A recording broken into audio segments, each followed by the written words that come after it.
Let's talk about when and where you build.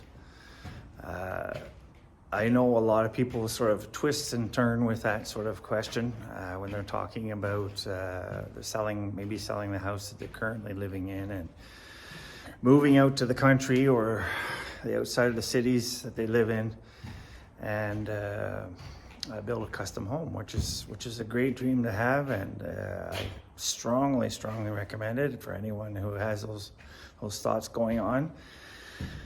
But if not, there are also a lot of people that have developed a house within the city limits and have spent thousands and thousands of dollars on it already, and they're considering the extension.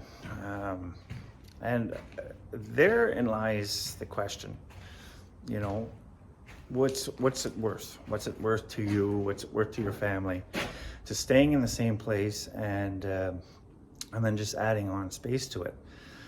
Well, there's great benefit to that, because if you're considering any kind of real estate sale right now, it's expensive. You're talking about real estate fees, legal fees, and so on.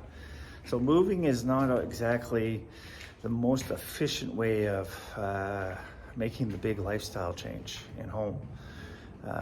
So adding an extension on to what's existing is also a really great idea.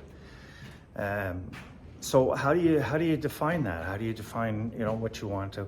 Well, the first thing I always mention to clients that are considering an extension to their home is a budget. Is what are they willing to spend on it? Because if they're not realistic with that, they get completely sidetracked by it later on. The other thing is labor expectations and material costs and things like that will come into play.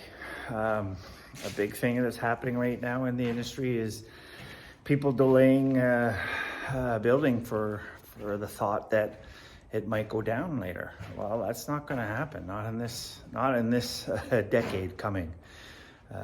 If anything, you're going to only see the cost of materials rising, as well as labor costs, because there's a lot of details in that, but essentially that's what it is.